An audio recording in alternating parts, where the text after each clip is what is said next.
Pour économiser l'eau, notre premier réflexe, c'est de fermer le robinet. Ces quelques litres sauvés sont-ils dérisoires? En réalité, combien de litres d'eau dépensons-nous chaque jour sans le savoir? Quel volume d'eau se cache à l'intérieur des produits que nous consommons?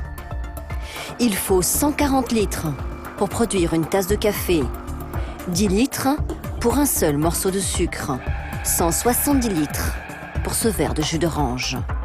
Cette eau provient du monde entier. Nous allons remonter sa piste pour comprendre comment nous gaspillons de l'eau. À 3 heures d'avion en plein désert marocain, les touristes se doutent-ils de la quantité d'eau qu'ils utilisent? 500 litres par jour. Et quand vous avez de l'eau, vous pouvez faire ce que vous voulez, c'est la vie. Cette situation provoque la révolte des plus démunis qui n'ont pas accès à l'eau courante.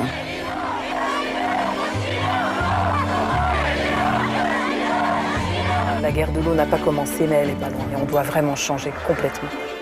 Sans partir si loin, en France, notre eau est-elle protégée? Il faut savoir ce qu'on veut au bout d'un moment aussi. Est-ce qu'il faut manger ou est-ce qu'il faut absolument tout préserver En cause, une denrée en apparence anodine, le lait. Comment imaginer qu'en buvant du lait, nous contaminons notre eau du robinet et épuisons nos ressources? Vous êtes venu là parce que vous savez que j'arrose quelque part. Oui, j'ai vu, vous arrosiez le champ d'à côté. Ah, parce que j'ai le droit. Moi, si je n'avais pas le droit, on me sortirait. À l'autre bout de la planète, au Brésil, ce sont nos cahiers d'écoliers qui provoquent des ravages. Privatisation des ressources. 100% de cette eau est contrôlée par l'industrie de la pâte à papier. Elle ne bénéficie pas à la société. Assèchement délibéré des rivières. La mer est très sèche. Nous allons analyser l'eau rejetée dans la mer par l'industrie papetière. Qu'allons-nous découvrir? Des usines brésiliennes, en passant par les champs agricoles français, jusqu'aux contrées touristiques du Maroc. Enquête sur les gaspillages de l'eau et les aberrations de nos modes de consommation.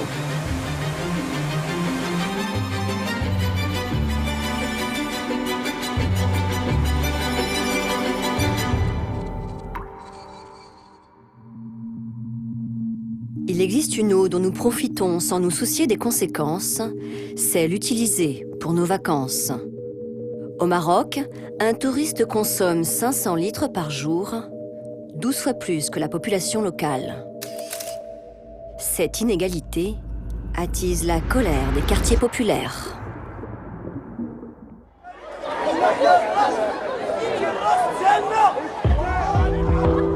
Depuis 2010 à Marrakech, des milliers de manifestants descendent régulièrement dans la rue pour dénoncer le prix de l'eau. Une bouteille à la main, l'orateur harangue la foule.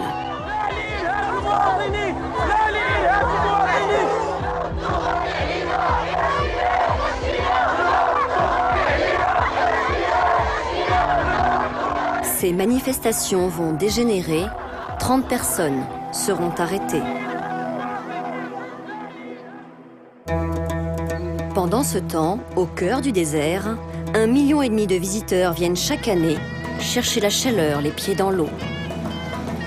Ces touristes font vivre les 3/4 de la population locale. Le compteur de leur consommation en eau se déclenche dès qu'ils mettent les pieds à l'hôtel. Avec ses 3 piscines et son spa, ce 5 étoiles fournit la prestation qu'attend tout vacancier à Marrakech. Détrompez-vous, ce n'est pas ce qui consomme le plus. Dans les sous-sols de l'hôtel, Ali Chaoui, son directeur, veut nous montrer l'activité la plus boulimique en eau. Direction la buanderie où standing oblige, le plus grand soin est apporté aux serviettes et aux nappes. Ça, c'est le produit le plus indispensable de l'hôtel.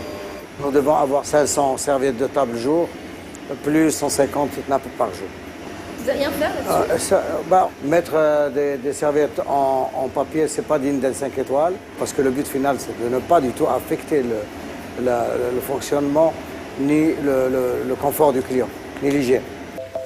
Ce luxe coûte cher en eau. Changement des draps, Des peignoirs, des serviettes de toilette, nettoyage quotidien des chambres. Pour 120 clients par jour en moyenne, cet hôtel consomme autant d'eau que 10 000 Marocains.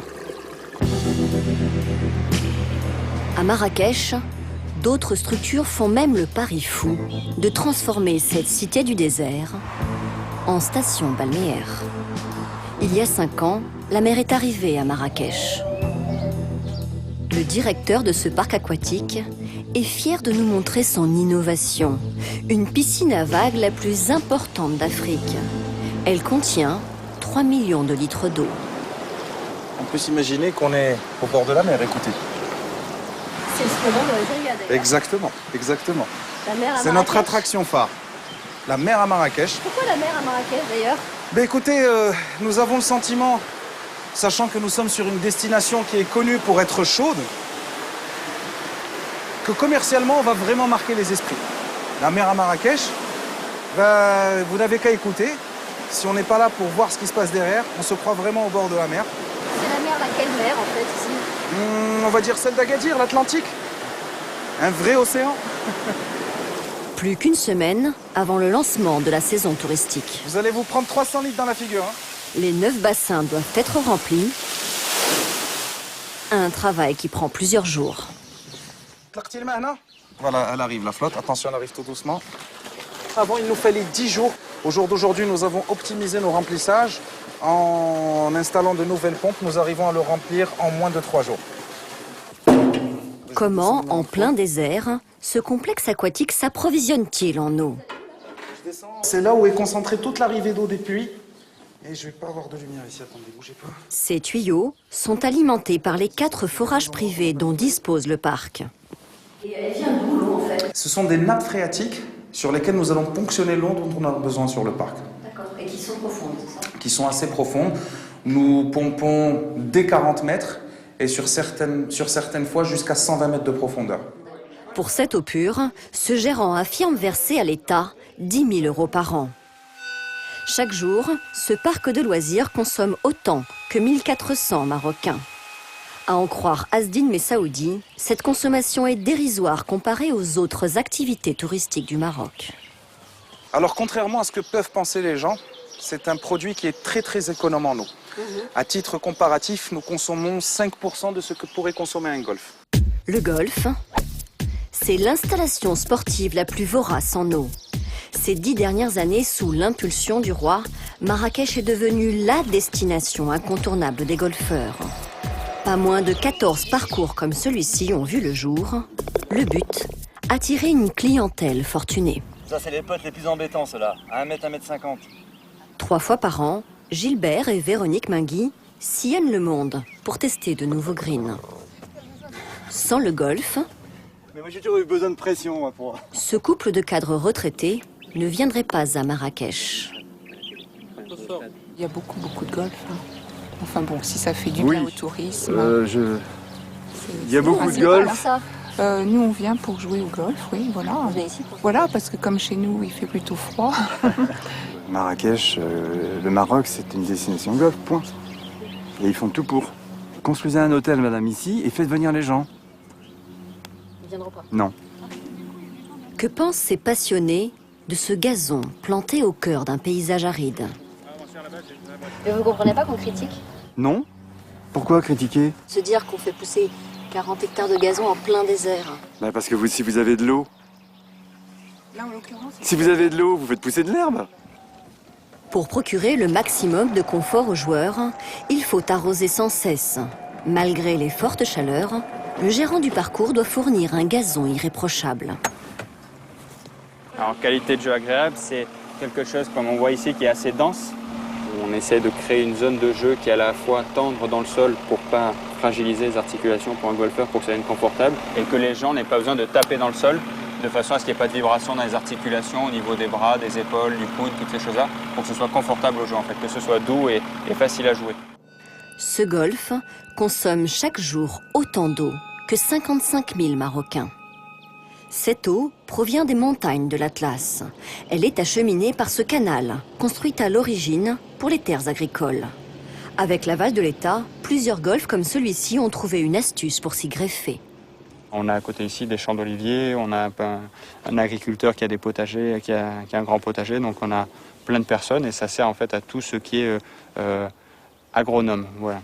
Et le golf en fait partie. Voilà. Oui, vous êtes agronome ici aussi. On est agronome aussi. Ah bon? Agronome touristique. D'accord. Voilà. D'accord. Pour cette ressource, cette installation sportive paie à l'État 290 000 € par an. C'est 15% de son budget.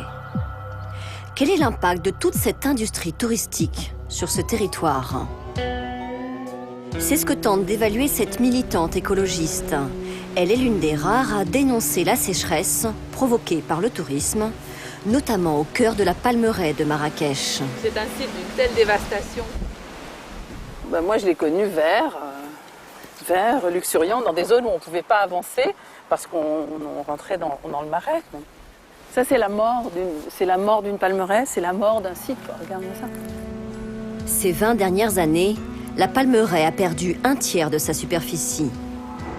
Pour Annick Boller, les responsables, ce sont ces grands hôtels qui ont poussé ces 10 dernières années. Hôtels, villas, appartements de vacances, ça c'est vraiment tout du tourisme de haut de gamme.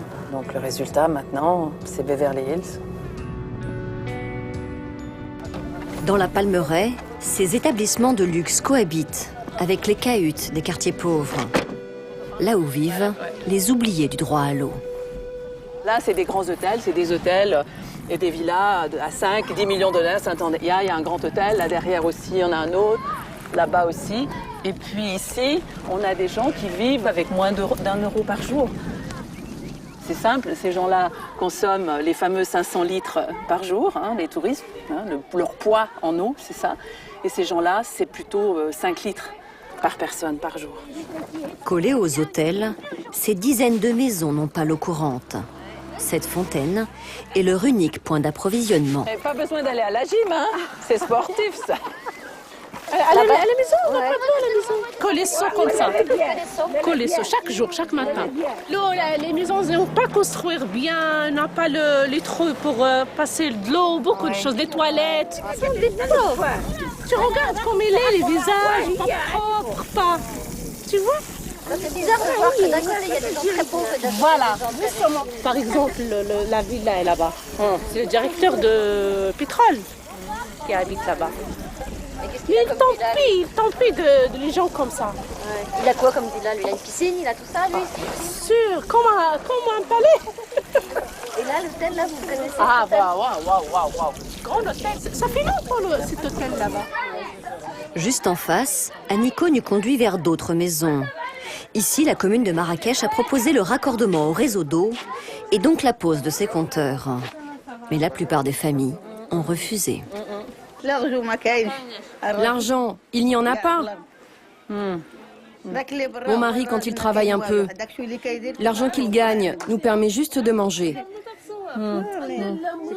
Oui, leurs conditions de vie ne leur permettent pas, ils n'ont pas les revenus pour le branchement. Le branchement, ça veut dire une facture. Quand on n'a pas de revenus réguliers, on ne peut pas prendre des engagements comme ça. C'est la peur de la facture. Ils ne peuvent pas. La facture d'eau, c'est entre 300 et 450 dirhams par mois. 400 dirhams par mois, 36 €, les 3/4 du salaire moyen des Marocains les plus pauvres. À Marrakech, les citoyens sont-ils tous égaux face à cette facture? Certains habitants fortunés ont trouvé le moyen de consommer sans compter, ni même payer. C'est ce que nous allons découvrir en caméra cachée. Bonjour, Linda, bonjour. Ok, enchantée. Ce matin, j'ai rendez-vous avec cet agent immobilier. Je me fais passer pour une touriste à la recherche d'une villa à louer pour les vacances. Tout le quartier, c'est des villas? Nous arrivons dans un quartier chic de Marrakech, dans cette maison en location. Là, c'est le hall de distribution. En plus de la caméra cachée, je filme ces images avec mon téléphone. 8 chambres, leur salle de bain individuelle, Douche et baignoire. le hammam et l'indispensable piscine. Le propriétaire des lieux assure lui-même la visite. D'où provient l'eau dont ils disposent à profusion? D'accord. L'eau, elle vient d'où, l'eau de la piscine? Du puits, vous avez un puits? Oui. D'accord. Vous avez 63 mètres de profondeur 63 mètres de profondeur? dans le puits. D'accord. 63 mètres, c'est la profondeur forée par notre hôte pour pomper dans la nappe phréatique. Et c'est bien d'avoir la nappe juste en dessous, là. C'est pratique pour les piscines, non? Bien sûr. Ouais, ça coûte pas cher, du coup. Oui, ça ne coûte pas un centime pour le débit d'eau. Mais sinon, l'eau, vous la payez pas? Non, l'eau, on ne la paye pas. D'accord. L'eau, nous avons pratiquement 50 dirhams, 60 dirhams par mois d'eau à payer. Ah bon? C'est tout? Parce que Soit 5 € en moyenne par mois. directement de les boire. Pour une maison qui peut accueillir 18 personnes. En fait, le propriétaire ne paye à la commune de Marrakech que l'eau utilisée pour la cuisine. Donc pour la restauration, ça c'est le compteur d'eau. Ah, c'est le compteur. Grâce à son forage, cette villa bénéficie d'une ressource abondante et gratuite, en plein milieu du désert. Selon l'agent immobilier, ces puits sont très courants à Marrakech. La plupart du temps, ils sont creusés sans autorisation de l'État, ce qui est illégal. C'est souvent comme ça, là, les villas? En général, le puits c'est pour la piscine et le jardin. Ça coûte cher de construire un puits comme ça, profond? Non, c'est pas cher, il faut compter sur 1 million de centimes. Et on n'a pas besoin d'autorisation pour ça? Normalement, il y a l'autorisation, mais il y a des entreprises ici avec l'ombre de la loi. On s'arrange. Ah, on s'arrange, d'accord. Les gens, en général, quand ils font, ils demandent l'autorisation. Non, personne. Personne ne demande Et l'autorisation. tout, chaque villa avec son prix. Ah oui. 30 000 dirhams, soit 2 700 € pour disposer d'une eau à volonté. Cette dépense n'est pas accessible à la majorité de la population. Devant cette injustice, les plus défavorisés s'insurgent. La dernière fois, c'était en décembre 2012. 3 000 Marocains réclamaient le droit à l'eau.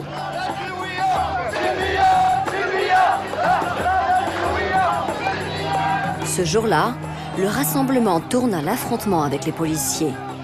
30 personnes sont arrêtées, 12 hommes sont condamnés à des peines allant de 2 mois à 2 ans et demi de prison.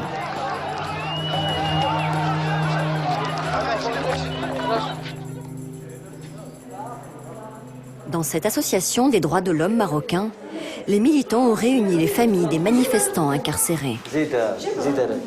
Depuis les arrestations, ses épouses et ses mères vivent dans la crainte de l'État. Nos visages ne seront pas masqués, mais les vôtres, oui. Les 2 militants vont les convaincre de nous parler. On ne peut pas emprisonner quelqu'un pour de l'eau et de l'électricité. On a le droit d'en parler. Avec l'emprisonnement de leurs proches, ces femmes n'ont plus de revenus. Moi, depuis le jour où mon mari a été arrêté, je suis SDF. Il a été condamné à 1 an et demi de prison. S'il n'est pas libéré, je vais devoir faire la manche. Mon fils est en prison, je n'ai personne pour me donner 1 centime, je dois vivre chez les gens. Pourquoi l'État a-t-il frappé si fort? Selon ces militants, l'eau est un enjeu politique majeur pour les autorités marocaines. Elles veulent stopper tout début d'insurrection. Je vais vous dire une chose, c'est que l'État n'a pas de réponse en ce qui concerne la crise économique et la crise sociale. La seule réponse qu'il a, c'est le bâton. Donc le message que les autorités veulent envoyer à ces citoyens, c'est que c'était complètement interdit de parler de la charité et de parler d'eau et d'électricité. Entre les besoins des plus pauvres et les bénéfices du tourisme, l'État marocain semble avoir fait son choix. Une fois informés, les touristes consommeront-ils toujours les ressources du désert? Nos habitudes de consommation altèrent les ressources en eau, et ce n'est pas tout. Elles peuvent aussi les contaminer. En France, un aliment assèche nos rivières et pollue l'eau du robinet, le lait. Pour produire 1 litre de lait, il faut 1000 litres d'eau. C'est le cas ici, dès 6 h du matin dans cette ferme des Charentes. C'est pas chaud ce matin. C'est l'heure de la traite pour Alexandre Branger. Allez, dépêche-toi. Ce trentenaire élève 50 vaches. C'est la taille moyenne des exploitations laitières françaises. Oui. Produire du lait exige une hygiène stricte. Le rinçage des installations engloutit chaque jour l'équivalent de 50 tournées de lave-vaisselle. Et ça, c'est les règles d'hygiène qu'on vous impose Ah oui, ça c'est obligatoire. Hein. Ah bah puis c'est que sinon j'aurais des germes. Hein. Si l'installation est pas propre... Et une vache, que boit-elle? 100 litres par jour. Oh, j'arrive et j'ai pas 4 mains. Hein. Une consommation gratuite et à volonté. Pour l'abreuvage, cet éleveur dispose de son propre puits. Il y a beaucoup d'élevages où c'est comme ça. Hein. Alors viendra peut-être un jour où on nous fera payer l'eau, qu'on prendra comme ça aussi. Ça arrivera sûrement. Ah, vaudra mieux que j'arrête les vaches. Hein. Ouais. Parce que...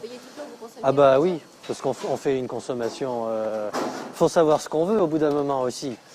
Est-ce qu'il faut manger ou est-ce qu'il faut absolument tout préserver Plus étonnant, cette ferme consomme à son insu 500 000 litres d'eau supplémentaire. Où se cache cette eau? Dans la mixture qu'Alexandre Branger prépare chaque jour pour ses bêtes. Un aliment surprenant pour des herbivores, le maïs. Mais dans l'image des gens, on se dit les grains de maïs, c'est fait pour les poules. Bah, c'est aussi fait pour les vaches. Ça fait tous les animaux. Hein. C'est pratique comme céréale. Ah bah alors je dirais non, c'est pas pratique. Parce qu'une vache ne va pas consommer du maïs comme ça. Hein. C'est pas fait pour, elle n'a pas les dents pour ça. Voilà, et elle n'a pas le système digestif pour digérer ça. La lumière du tube digestif est trop grand. C'est-à-dire que le grain il passe entier là. D'accord. Et donc vous faites comment alors? Eh ben je vais le mettre en farine. Pour les vaches, fini la verdure des pâturages. Cantonnés dans l'étable, les bovins se nourrissent essentiellement de cette céréale. Le maïs augmente leur production de lait de 30%. Pourquoi est-ce qu'on donne du maïs aux vaches? Eh ben, c'est l'apport d'énergie. Cette énergie, elle sert à quoi? À produire du lait. Si vous enleviez le maïs, on aurait une production qui baisserait en Ah lait. oui. De combien, vous savez? Au moins un tiers. Un tiers de l'herbe. Parce qu'après, pour faire du lait qu'avec de l'herbe, alors on en fera moins, mais il faut vraiment être extrêmement pointu après. Hein. En les nourrissant avec du maïs, l'éleveur produit au moins 900 litres de lait par jour. C'est le minimum pour gagner sa vie. Dans cette ferme laitière, comme dans beaucoup d'autres, l'économie reste précaire. Pour maintenir le rendement de ses vaches, Alexandre reçoit tous les mois la visite d'un conseiller en productivité, le contrôleur laitier. Par rapport au mois d'avant, Ils analysent ensemble les performances de chaque bovin, comme Hermione. Elle n'a pas rempli son quota de 25 litres par jour et risque donc l'abattoir. Alors elle, je sais pas pourquoi. Hermione, là? Ouais. Ça m'a bien surpris quand on a fait le contrôle le dernier coup, je sais pas combien elle avait. Et elle va bien, hein. Ouais, premier contrôle, 22. Ça va peut-être venir dans le 3e mois. Il y aura peut-être un peu plus de retard. Ou alors je mets de la farine sur ceux-là, je peux le faire. Sur ceux-là, je peux mettre de la farine de maïs dans le DAC. Dès les années 70, l'État a développé ce contrôle de l'alimentation des vaches pour rendre les éleveurs plus compétitifs. Aujourd'hui, cette aide sert surtout à éviter les dépôts de bilan qui ravagent le secteur. Quelqu'un comme M. Branger, qui a quand même des annuités sur le dos à rembourser et tout, donc il faut un maximum de sécurité. Il y a une partie qu'il faut absolument produire. On fait ce qu'on peut, quoi. Hein. Parce qu'on est des humains et on travaille avec du vivant. Donc c'est pas... On fait pas ce qu'on veut, c'est souvent ce qu'on peut. Grâce au maïs, les vaches produisent 3 fois plus de lait qu'il y a 20 ans. Cette céréale est donc devenue la plante la plus cultivée de notre territoire, après le blé. Mais comment faire pousser en France cette plante tropicale, habituée aux terres humides? À quelques kilomètres de là, sous le soleil de juillet, les arroseurs de maïs fonctionnent toute la journée à plein régime. Thierry Boucard est l'un des 2000 maïsiculteurs de Charente-Maritime. Le maïs, une culture très rentable. Cette céréale n'occupe que la moitié de l'exploitation, mais assure les 3/4 des revenus, à condition d'être irriguée en été. Chaque jour, cet arroseur tourne pendant 15 heures d'affilée. Ça consomme 50 mètres cubes à l'heure. 50 000 litres d'eau à l'heure. Oui. Si vous l'arrosiez pas, il se passerait quoi? Il pousserait comment? Ah ben il pousserait pas.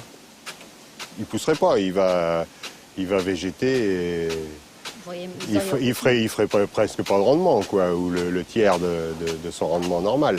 D'accord. Et si demain on vous dit arrêtez d'arroser le maïs, il se passerait quoi? Ah ben si demain on me dit arrêtez, l'exploitation est en faillite, ça c'est clair. Dans la région, l'irrigation de cette plante des tropiques consomme 90% de l'eau utilisée en été, jusqu'à assécher les rivières. Pour préserver les ressources, l'État tente de limiter cette pratique agricole. 2 mois plus tard, en septembre, des arrêtés préfectoraux ont ordonné pendant plusieurs semaines la coupure de l'irrigation dans certaines communes de la région. Comment les maïsiculteurs s'adaptent-ils à ces restrictions ? En Charente, certains ont trouvé la parade pour continuer à irriguer. En sillonnant les routes, nous repérons plusieurs canons à eau, malgré l'interdiction. Ces agriculteurs sont-ils autorisés à arroser leur maïs en plein été ? Nous allons à la rencontre de l'un d'entre eux. Il refuse de répondre à nos questions face à la caméra. Bonjour. Excusez-moi de vous déranger. Vous êtes venu là parce que vous savez que j'arrose quelque part. Oui, j'ai vu vous arrosiez le champ d'à côté. Ah, parce que j'ai le droit. Non, moi, si je n'avais pas le droit, on me sortirait. Non, mais il y a un arrêté qui dit que sur toutes les communes alentours, comme il y a sécheresse, il ne faut plus irriguer. Un arrêté pour une certaine catégorie de flotte, pas d'autres. Je suis en nappe profonde, on n'a pas d'interdiction. Ouais. On a des compteurs, on est en règle. Peut-être que... On arrête, j'ai autre chose à faire. Merci. Au revoir. Certains maïsiculteurs ont donc obtenu le droit de contourner les restrictions de l'État et de puiser dans les nappes profondes. Cette pratique est-elle risquée? Quel impact a-t-elle sur les ressources de notre planète? Au syndicat des eaux de Charente-Maritime, cet hydrogéologue s'inquiète des conséquences sur les eaux souterraines. En bleu clair, les nappes profondes, dites aussi captives. Contrairement aux nappes de surface qui se remplissent en une saison, ces réserves mettent des années avant d'être rechargées par la pluie. On va chercher de l'eau qui est très ancienne. Absolument. Alors, le temps que la goutte d'eau qui va tomber ici sur le réservoir, elle se retrouve à votre forage, il peut se passer 5 ans, 10 ans, 100 ans, 1000 ans, 3000 ans, 5000 ans, 10 000 ans. Donc ce sont des eaux vieilles, mais toujours potables. Des vieilles eaux, voilà. Donc c'est un peu la réserve de la terre, non? Oui, mais c'est un stock, un patrimoine qu'il faut donc l'utiliser, mais avec une bonne gestion. Le risque, c'est d'assécher ces nappes si elles n'étaient pas rechargées. Hein, de les mettre en péril. Parce qu'elles sont plus profondes, donc difficilement rechargeables. Puis c'est pas qu'elles soient difficilement rechargeables, mais on a moins de recul sur leur comportement à moyen ou long terme que sur les premières nappes. Une agriculture soucieuse de notre eau peut-elle être rentable? Toujours en Charente-Maritime, cette ferme bio en fait la démonstration. Il y a 6 ans, ici, régnait le tout maïs irrigué. Quand il a succédé à son père, Benoît Biteau a changé de méthode. Et votre père, avant, il faisait que du maïs? Il y a eu 110 hectares de monoculture de maïs pendant 35 ans. Irrigué qui consommait chaque année 300 000 m3 d'eau par an, ce qui représente, si on veut faire des analogies, ce qui représente à peu près la consommation en eau d'une petite ville de 8000 habitants. Désormais, le maïs ne couvre que 2% de ses champs et se compose uniquement de variétés anciennes. Donc et vous l'irriguez, ce maïs? Pas du tout, c'est l'intérêt de la démarche, c'est qu'on travaille sur un maïs qui va se développer dans des conditions de culture sans eau et qui va être adapté à la zone de production, justement sans avoir recours à l'irrigation. C'est ça l'intérêt. Pas d'irrigation et pas d'étable non plus. Ces vaches maraîchines sont élevées en plein air. Elles passent leur vie dehors? Ouais, toute l'année. Et c'est parce que c'est une race locale et que ça s'adapte bien, quoi. C'est des vaches qui transhument, elles sont habituées. J'ouvre et ça va suivre. Benoît Biteau vient de leur ouvrir un nouveau pâturage. Ces vaches, il les élève pour leur viande. Toute l'année, elles ne mangent que de l'herbe. Vous pouvez venir ici avec un seau de grain, elles ne savent pas ce que c'est. Et si vous faisiez du lait, vous pourriez faire de pareil, de la même façon? Absolument. On a aujourd'hui des expériences de maraîchines qui produisent du lait. Vaches maraîchines, ouais. De vaches maraîchines qui produisent du lait avec une ration à base d'herbe. Ce mode de production est aussi rentable que celui de ses voisins maïsiculteurs. On fait la démonstration que le modèle économique qui a été imaginé pour produire plus, parce qu'il faut nourrir du monde à la sortie de la Seconde Guerre mondiale, est plus d'actualité et qu'il faut revenir sur ce que j'appelle des fondamentaux, c'est-à-dire qu'un herbivore peut manger de l'herbe. En plus de consommer des montagnes d'eau, la culture du maïs déverse jour après jour nitrates et pesticides dans nos réserves. Ces polluants menacent-ils l'eau du robinet? C'est la préoccupation de l'hydrogéologue du syndicat des eaux. Jacques Lépine va inspecter l'une des sources polluées utilisées pour alimenter la population en eau potable. Il est accompagné d'un responsable de l'Agence régionale de santé. En 2000, à la suite d'un contrôle, de l'atrazine, un herbicide utilisé pour le maïs, a été découvert dans cette eau. Dans l'eau, là, telle qu'elle sort de manière naturelle, il y a des pesticides? Oui, il y en a un petit peu. Et vous avez à peu près de 0,1 à 0,2 microgrammes par litre de déséthylatrazine, voilà, qui est un métabolite de l'atrazine. D'accord. Donc là, si je bois cette eau-là, par exemple, elle n'est pas aux normes. Ah non, non, il faudra la boire après qu'elle soit passée dans un filtre de traitement que nous allons aller voir tout à l'heure. Pendant 3 mois, le temps de construire cette usine de traitement, le syndicat des eaux a dû prendre des mesures exceptionnelles. Il a fallu aussi expliquer à la population qu'on avait un dépassement, faire des réunions publiques, prévenir les écoles, les alerter. Enfin, donc il y a tout un travail qui a été fait en collaboration avec l'ARS. Hein, leur expliquer en leur disant quoi? Arrêter de boire l'eau du robinet? Des fois, faire attention. Pendant 2 ou 3 mois, il faudra peut-être faire plus attention le temps qu'on mette la solution en place. Ça veut dire quoi, faire attention? Oui, par exemple, consommer dans les écoles, les cantines.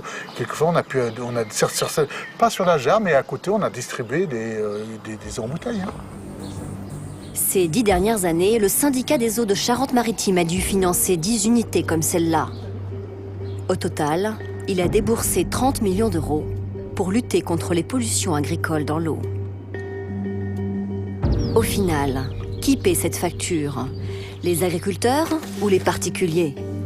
Ce n'est pas le principe du pollueur-payeur qui s'applique, et c'est bien ce qui révolte Benoît Biteau. Qu'est-ce que paye un agriculteur quand il irrigue? Il doit s'acquitter d'une facture ou d'un prix de l'eau à l'agence de l'eau, qui est donc un prix par mètre cube. Et le prix par mètre cube est de 0,0829 € par mètre cube prélevé pour l'eau d'irrigation. Ce qui est dérisoire. Un tarif minime comparé aux 1,80 € par mètre cube facturé aux habitants du secteur. L'eau potable coûte 217 fois plus cher que l'eau utilisée par les agriculteurs irrigants.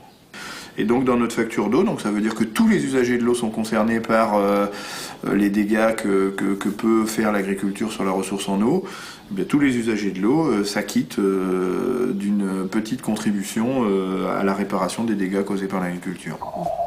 Chaque année, les Français paient ainsi 1 milliard d'euros pour éliminer les pollutions agricoles dans l'eau. Mais il existe encore des villages où la culture du maïs contamine l'eau du robinet. C'est le cas dans le Gers. Ici aussi, cette céréale s'étale à perte de vue. Dans la commune du Houga, l'eau potable est chargée de polluants. Depuis qu'il a été élu maire en 2001, Pierre Guichanet n'a jamais distribué une eau qui respecte les normes en nitrate. Il en a pourtant l'obligation. Derrière cette grille, le captage qui alimente sa commune.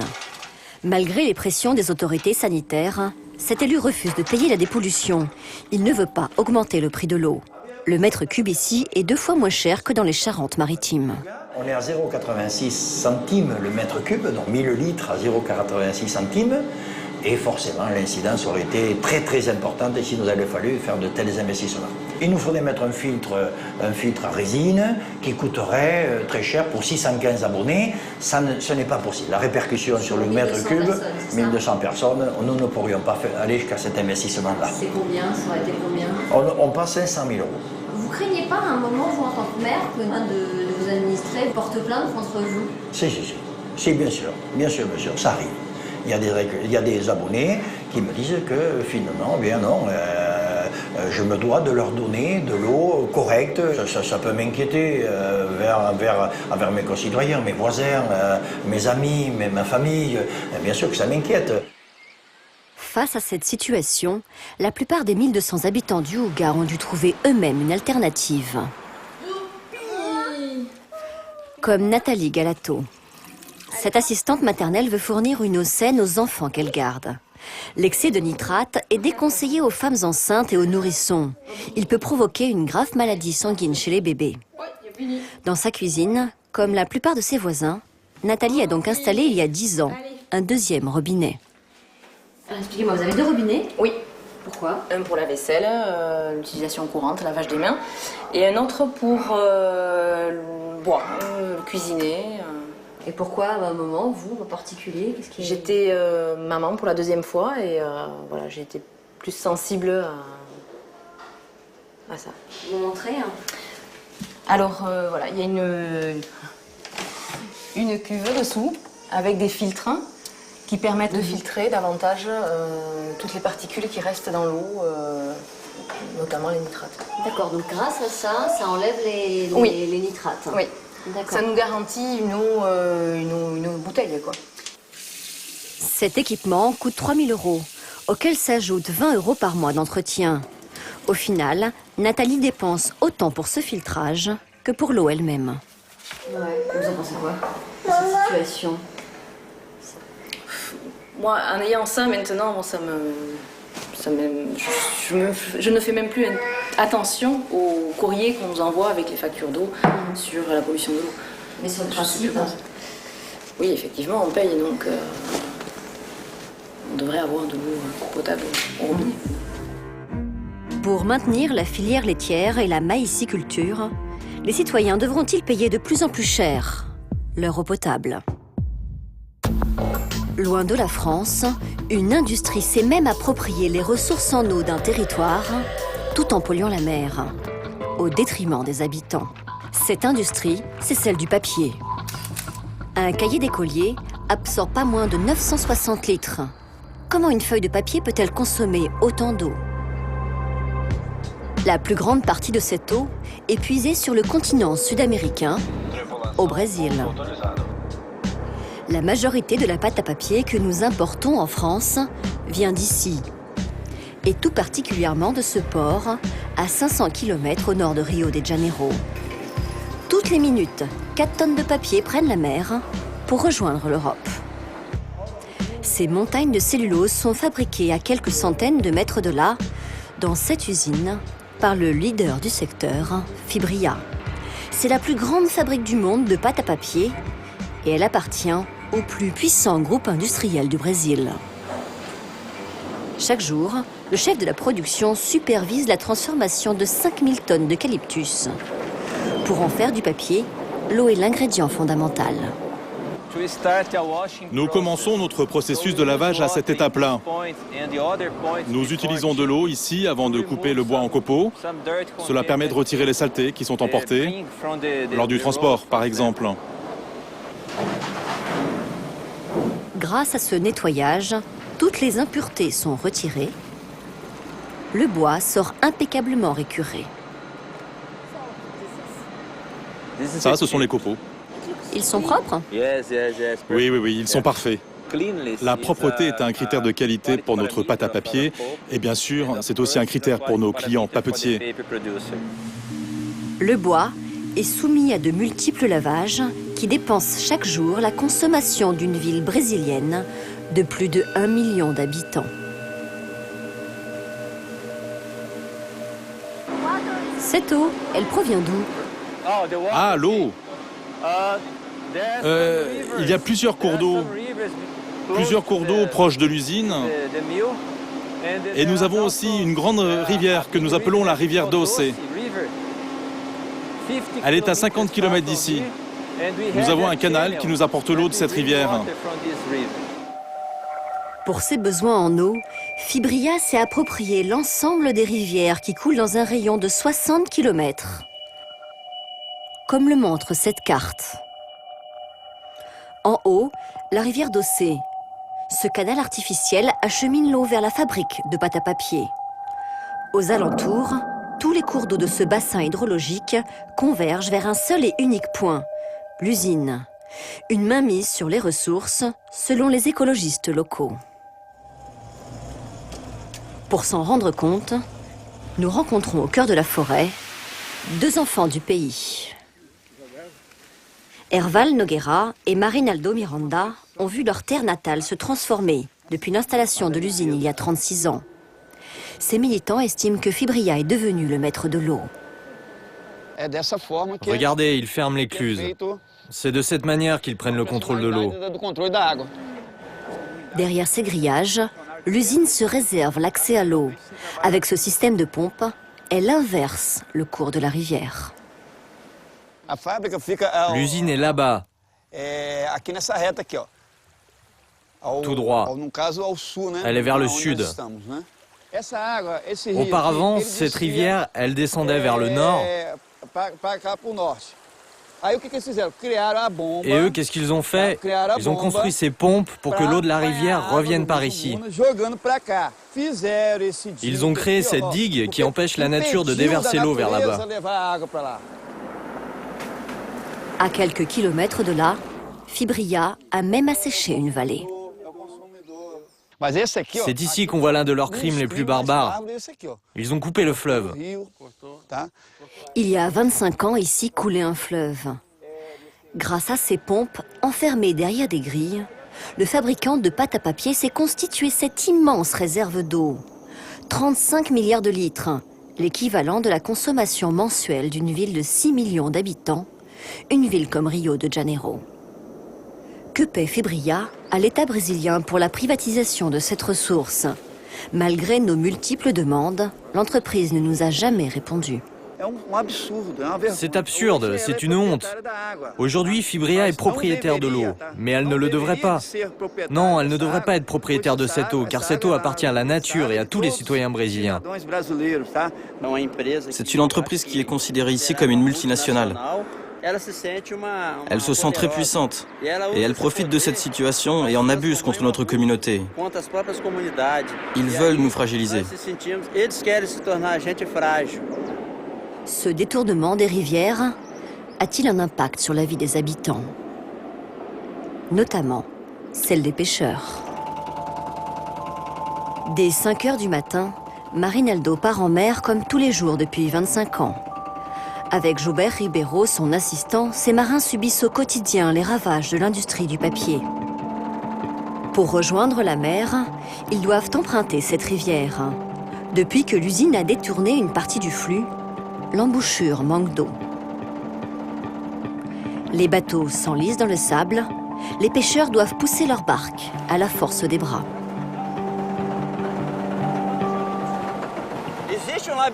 Il y a un vrai labyrinthe de sable sous l'eau. La mer rejette le sable vers la rivière et la rivière, elle, n'a plus assez de force pour repousser le sable que la mer renvoie.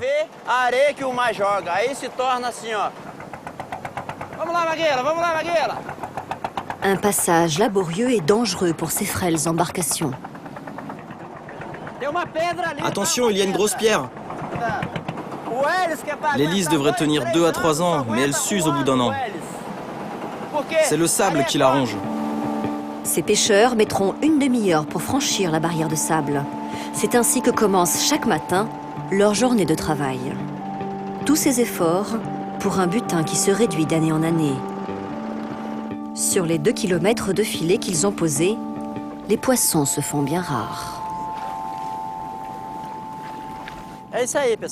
Voilà, c'est fini. Aujourd'hui, on a réussi à attraper à peu près 10 kilos de poissons. C'est très peu. On ne pêche plus que 10 à 15% de ce qu'on pêchait avant.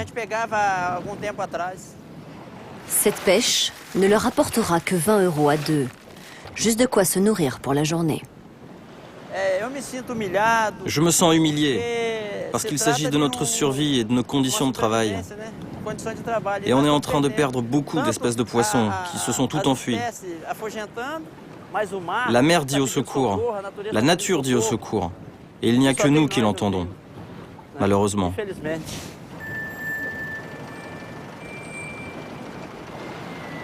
Comme le suppose Marinaldo, l'industrie papetière est-elle responsable de la disparition des poissons? Pour produire du papier, le chef de la fabrication ne se contente pas d'engloutir des millions de litres d'eau. Il utilise aussi un produit chimique, le dioxyde de chlore. Ça, c'est après le lavage. Le but, obtenir une blancheur immaculée. Pourquoi on produit du papier si blanc? Cela dépend vraiment. Ça dépend de la marque de papier, du producteur.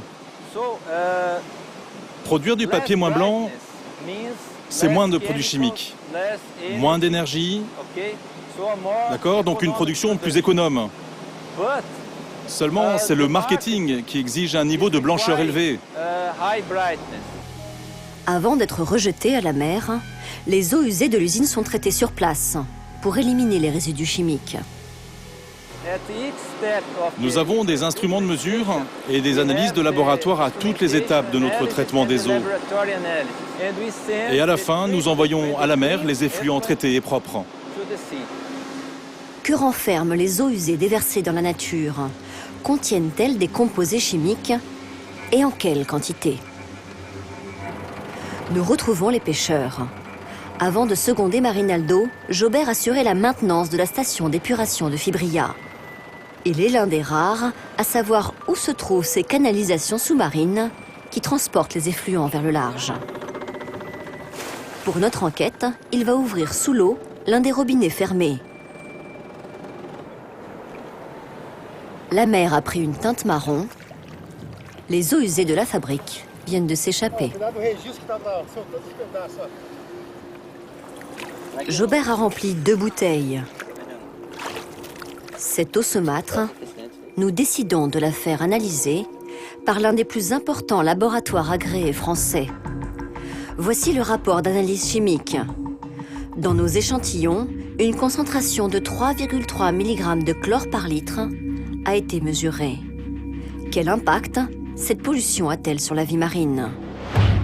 Pour le savoir, direction la Suède, un autre grand pays producteur de pâte à papier. À Göteborg, nous allons montrer nos analyses à l'un des rares experts à avoir étudié la pollution au chlore de l'industrie papetière. Depuis 10 ans, Runlet travaille comme consultant en écologie pour plusieurs fabricants de papier, ainsi que pour l'Union européenne. Il calcule la quantité de chlore rejetée dans la mer par l'usine brésilienne. 644 kilos de chlore par jour qui vont dans la mer. Oui, chaque jour. C'est beaucoup. Le chlore est un composé dangereux et toxique. Runlet nous révèle la seule étude à avoir analysé la toxicité de ce composé sur la faune et la flore marine. Cette étude a été réalisée par des scientifiques très connus et très respectés de l'Université de Stockholm. Elle montre que certaines algues disparaissent dans la mer, des algues très importantes pour la survie des poissons. Cette étude montre aussi que les poissons meurent ou tombent malades. Ce n'est pas une étude très connue car la majorité de l'industrie n'a pas voulu la montrer. Ça ne leur faisait pas une bonne publicité. Les industriels du papier refusent de remettre en cause l'usage du dioxyde de chlore. 80% de leurs usines utilisent ce procédé. Pourtant, blanchir autrement est possible. Södra, leader suédois de la pâte à papier, en a même fait sa marque de fabrique. Ici, le bois est décoloré sans composés chlorés. En compagnie de Runlet, le consultant en écologie, 2 responsables de production nous montrent qu'ils parviennent eux aussi à la blancheur optimale. Nous utilisons de l'eau oxygénée pour blanchir la cellulose. Pas de composés chlorés? Non, aucun composé chloré. C'est réalisé sans dioxyde de chlore. C'est un procédé plus difficile et un peu plus cher. C'est un vrai défi d'y arriver. Cette équipe a mis plusieurs années avant de maîtriser cette technique. Dans cette salle de contrôle, chaque paramètre est surveillé 24 heures sur 24 et ajusté en temps réel. Ça semble très compliqué. C'est compliqué. Ça l'est. C'est pourquoi je disais tout à l'heure que ce procédé sans composé chloré est un peu plus risqué que l'autre. C'est un peu plus difficile d'obtenir le niveau de blancheur désiré. Plus cher et plus compliqué, cette méthode plus écologique est surtout inconnue des consommateurs. Les clients en France ne connaissent pas du tout ce procédé. Non, et pas seulement en France. La plupart des clients ne savent pas si leurs mouchoirs en papier sont blanchis avec du chlore ou non. Je pense aujourd'hui que c'est un vrai problème que les gens n'en aient pas conscience. Tout le monde pense que c'est blanchi sans risque et sans chlore. C'est une information qui doit arriver jusqu'aux clients. Cette prise de conscience des consommateurs peut-elle inciter l'industrie du papier à changer ses pratiques pour ne plus contaminer les mers de la planète? En Europe, comme partout dans le monde, l'or bleu est au cœur de nos modes de fabrication. Un enjeu crucial car d'ici 10 ans, un tiers de la population mondiale pourrait souffrir du manque d'eau.